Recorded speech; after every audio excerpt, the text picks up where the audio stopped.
Richard, can you give us an idea of how the doors work, how they slide? Sure.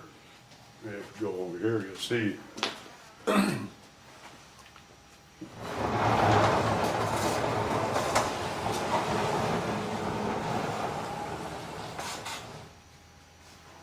then at the same time, if you wanted to let birds go just into this area, you could close this back up again, and then you could open this one. Close this one.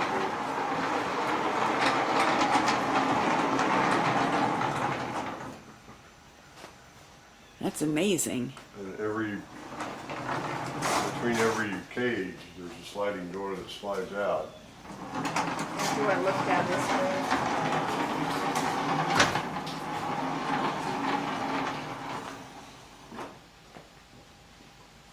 And then, of course, these doors here also Those- slide, Well, but we're they not, swing open. they swing Yeah. open, but we're not going to swing those because there's a bird in there. And what kind of bird is in that cage? Those are two Cooper's hawks in there, and those are the types of hawks that need the big circular route. Oh. So they're both injured. So also, since I was here, I noticed that there's a roof that wasn't here the other day. So what about that, Richard? Well, we covered this with a roof and then put regular roofing on it so that the center walkway would stay dry. Especially, well, for walking around, but for storage of stuff, you need to keep it dry. And we've also got solid along the flight paths and in the holding cages because the birds need a place to get out of the sun. So they can choose between sun and shade. It's important for them as well. So we have that. And then we have, we started using the lattice work, I don't know, probably about 6 or 8 years ago. It's lightweight, it doesn't bog the doors down, it doesn't make the doors real heavy. It's a visual barrier, and that's what we want for the birds. We want the birds to be able to see this. That's not to say they're not going to fly and grab onto it, but it's not like wire. You can't put wire in a rehabilitation cage because the birds can't visualize that wire. They end up smacking into it and then breaking feathers, whereas this doesn't do that quite as bad. Now we did also change from slats, which used to be our visual barrier, to lattice on the roof because the slats made it very, very dark in here. And as you can see in the area where the animals are, it's nice and light in there. If we'd have put the 1x4 slats up there, it would have been really darkened this whole cage up. So I noticed the floor is dirt and the ceiling with the lattice work is going to allow rain and the weather. And they're out in the weather. That's another part of it. Once they're out of the hospital building and come into here, they need to be acclimated to whatever the weather is at the time. So also too, it's as important to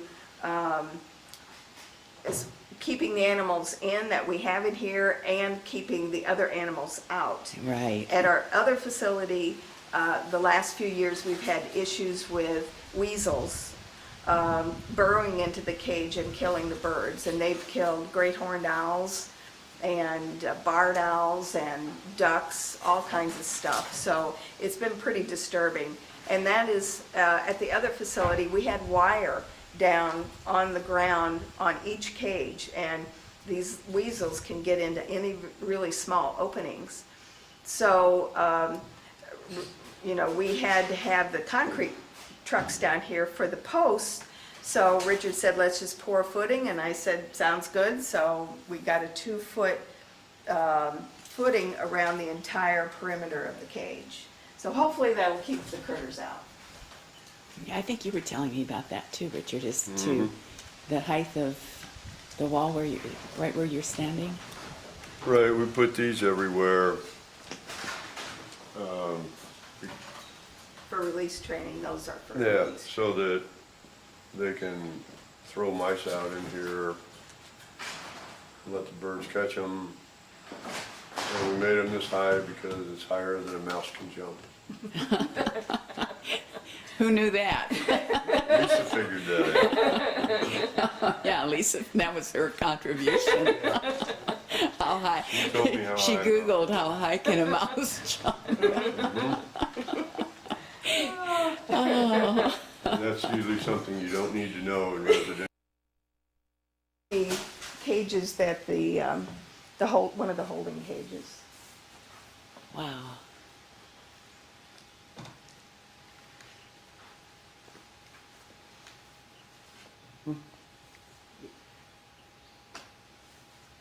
And the bigger birds will go in this end since this is the tallest end, the smaller ones down the other side. Also, we put in so that we wouldn't be high jumping all these barriers. They put in little pass-throughs so we Oh, that's good. we don't have to. Yeah. We don't need that much exercise.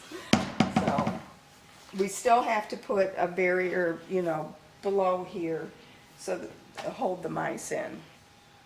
But we're very close to being finished. So, what kind of a barrier are you putting there? We have to bury something and bring it up so that there's no gaps, because they can get under those gaps pretty easy. So we just have to make sure and get this pretty tight. And then that way we can open up this door, we can close these two doors and have this area. Or we could open this up, close that one and let them have this, partially or the whole thing. There's just so many options. Yeah, here of the sun shining through. To my right is the center part where we just were. And then on this side are how many cages are along here? Well, there's 9 total. There's 8 and then one that can be divided in half all the way down for the smaller birds. And these, And the same thing on the other side. right, this is This just is- one side. It's this all is- duplicated on the other Right, side. exactly, with the walkway in between.